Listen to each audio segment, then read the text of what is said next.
Well, join me now is Tim Doescher, Unleash Prosperity Executive Director, and David Malpass, former World Bank President. Gentlemen, Happy New Year. What a pleasure to see you both. Thanks for being here, guys. Tim, you know, the U.S. is not strictly a democracy. It's a republic. It's a constitutional republic. We have 50 states, each one of which can do a lot of different policy moves to either succeed or fail in their state. And it gives the rest of us a chance to see what works. This year, I think we're going to see a lot of that, particularly because the divide is so large between the conservatives and the Republican side and the socialists on the Democrat side.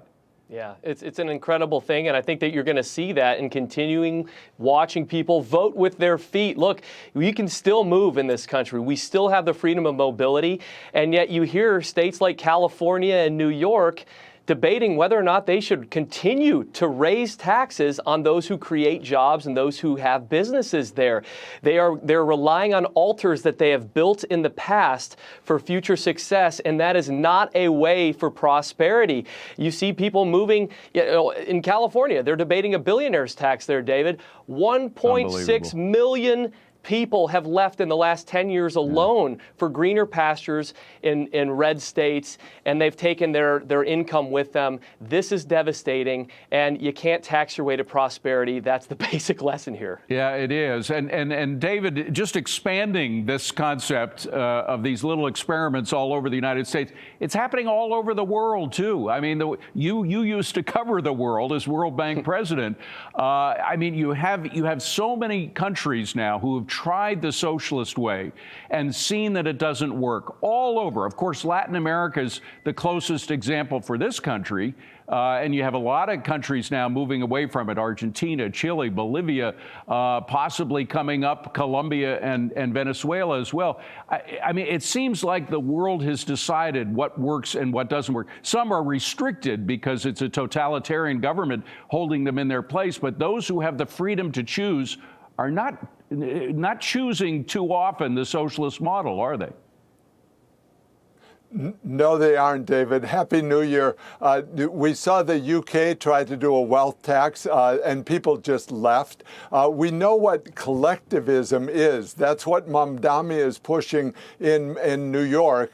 That's what the Soviet Union did for agriculture. Remember, collectives, they called them kolkhoz, was where they pulled farms together and made giant farms, and then people wouldn't really work because they didn't own the means of production.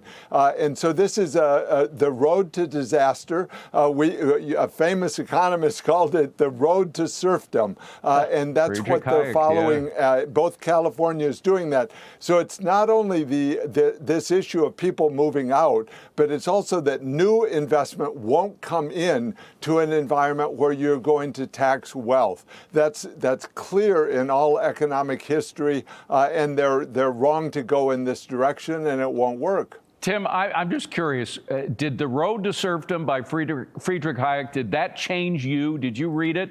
Did that change any of your thoughts? Because it changed me right around. I tended to veer on the left side when I began in my teens, and I read that book. Boy, it changed me right around.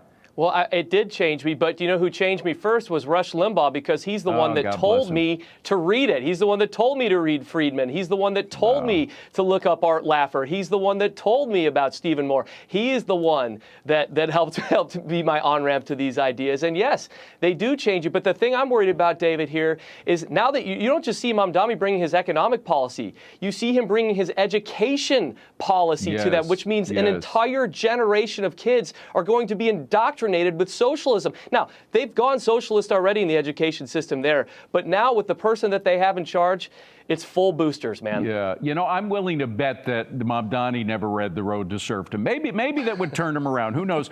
David, there's another thing that has happened and that I think we'll continue to see.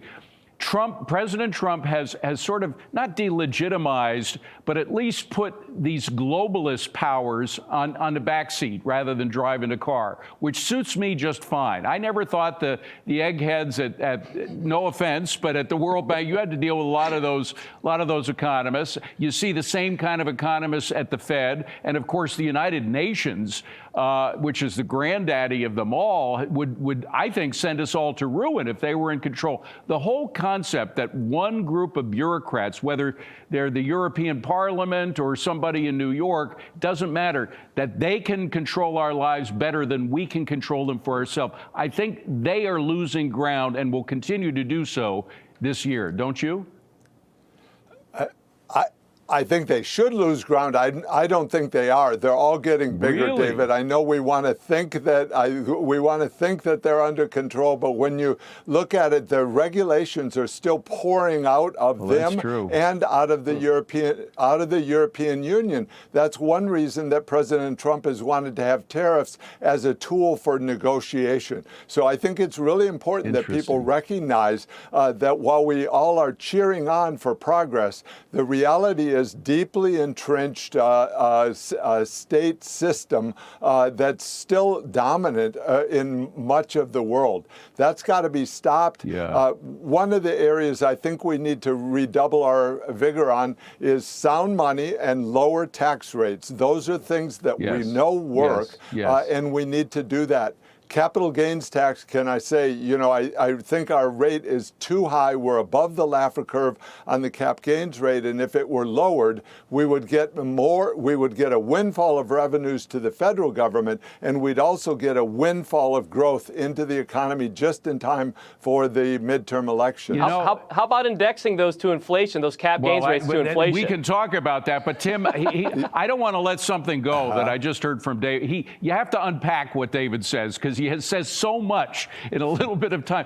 One thing he said was very important, which is that left to themselves, a lot of these European nations would be controlled more by the bureaucrats at the European Parliament and at the United Nations, et cetera. But they were really forced to do the right thing by a lot of these tariff policies of President Trump. They had to be dragged kicking and screaming, but in the long run, that could help them form better economic policies internally.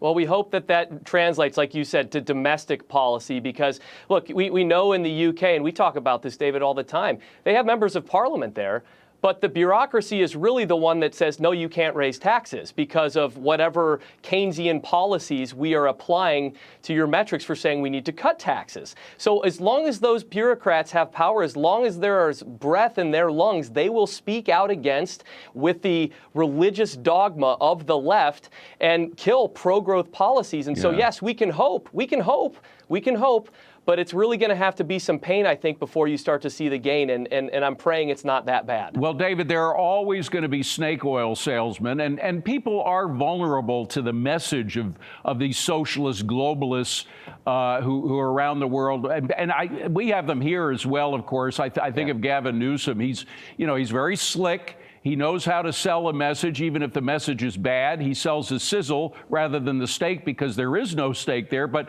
he's in contention. Do you think he's going to be able to continue to pull the wool over people's eyes? Because even in California, where he's failed on all kinds of things, from homelessness to tax policy, et cetera, he's still relatively popular. I'm afraid that the message falls on some fertile ground among young people. Young men especially want a job. They have trouble getting a job. The income inequality is actually a very real problem. I've written about and complained about the Federal Reserve's role in worsening the income inequality. It's intense.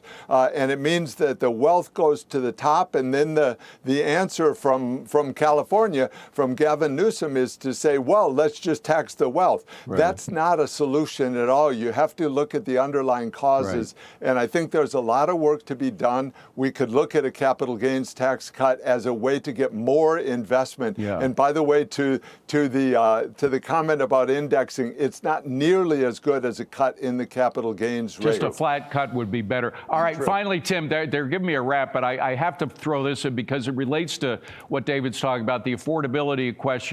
High interest rates, that was a clear leftover from the Biden administration's massive spending. It's the only way the Fed could get the inflation under control was by raising interest rates to the level they did. But it is causing the American dream to be out of reach by a lot of young Americans, specifically in buying a home, buying a house. The monthly price for owning a home has gone up more than double just in the past 6 years.